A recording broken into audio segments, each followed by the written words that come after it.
Hey guys, welcome back. I'm gonna make a little video for you guys. As you can tell, I'm here in my backyard.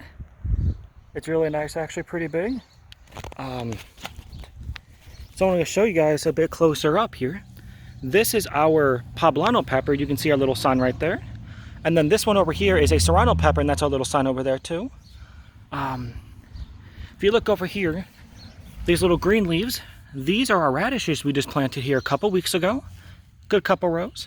I believe some of these little grass-looking things might be our onions. You know, the green onions used for mostly chives. So that's our bed over here. Now this bed, it's a little harder to see because, you know, carrots are pretty small. But a good example would be like right here. These little grassy things, these are in fact carrots. That's what they look like on top for those who don't know. So those are coming up. I just spent a good half hour pulling weeds out of here. You know, even with a new bag of soil, you're still gonna have some problems with weeds coming up, especially really big prickly ones. These down here are the peas, and you can see a little pea pod right there that fell. But yeah, we got a whole row of these coming up around here now, which is great. So I'm really happy these are coming up. You know, we've had a lot of rain lately, and I was hoping that wouldn't, you know, drown them out. We've had that happen before. Now these dark green leaves, these are beans, green beans to be specific. And you can see these coming out now, thankfully. I still got a little more work to do, as you can tell. This bed, where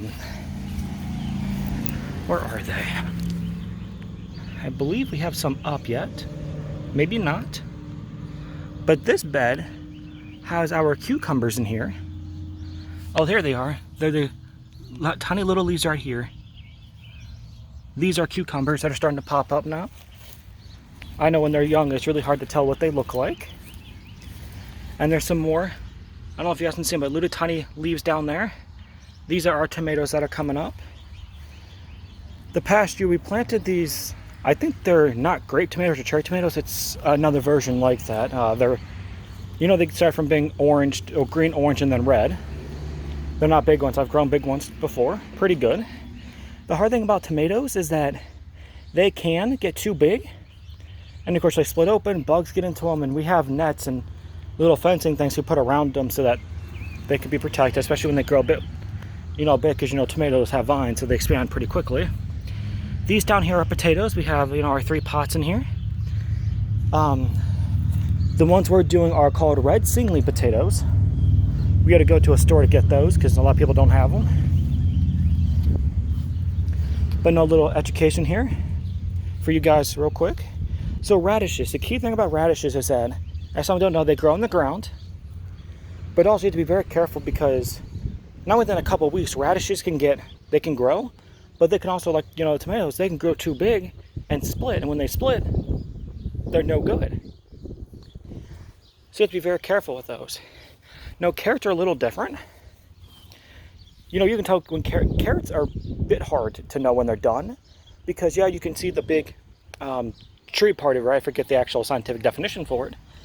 But the big tree on top of the carrot, that can be really tall, but yet we've gone to pull carrots before and they're still baby size, you know, so they can, I need to get more education on actually knowing when to tell they're done.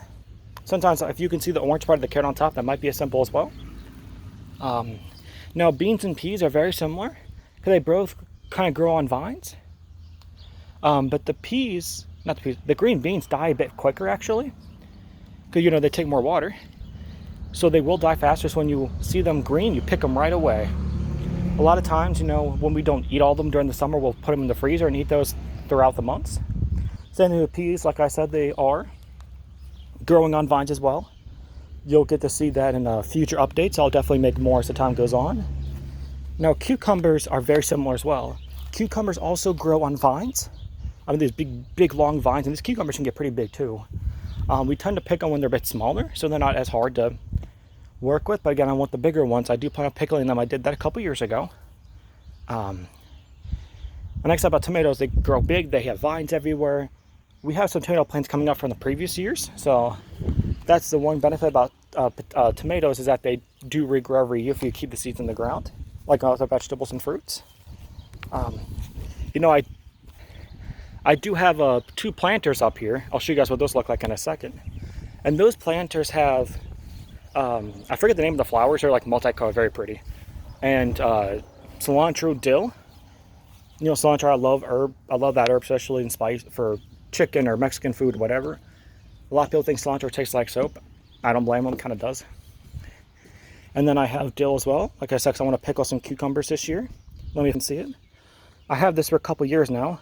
You have the top layer, then you have the bottom layer, and then this bottom part down here, that's where a lot of the water and other stuff drains off, so you don't have to worry about spills or it getting over flooded, and then, you know, having that problem with your plants do get overflowed and they die. And you know, we've had that happen a lot. So it's gardening is not easy. It's a lot of work to, you know, maintain the weed control and make sure it's not, you know, under-ripened, because you can get very sick from eating unripened fruits and vegetables, you know, basic education, elementary school. But also you can't let them over-ripen as well. Over-ripening can leave them dying early. Bugs get into it because they're fresh with juice.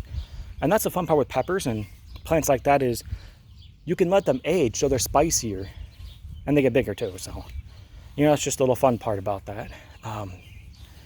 You know, if you guys have any questions, feel free to comment down below. I'm willing to share anything, any, you know, advice I can give you on gardening, or if you want to plant something, how long it usually take to grow, and, you know, do that. You know, we've done watermelon before, and the key thing with watermelon is, you know, like I said, grows on vines as well. People don't know that, and that's how they get their water. But they take a lot more water than anything else, as far as I'm concerned. But also, you don't want to pick my grandfather told me this. He said, do not pick the watermelon until the vine's dead, because that's where all the water comes from. Like I said, well, when the vine dies, that's when the watermelon's the sweetest, and you get all that moisture from there. So, but like I said, feel free to share your thoughts below. I hope you liked it. We've been doing this garden since 2017, so it's not new to me to have to come out here and do it. But yeah, I hope you guys enjoy this little journey with us and see the things I can make with it. I've done salsa before, spaghetti sauce, etc. So, you know, I hope you guys have a great day. Enjoy the beautiful day, and other than that, enjoy.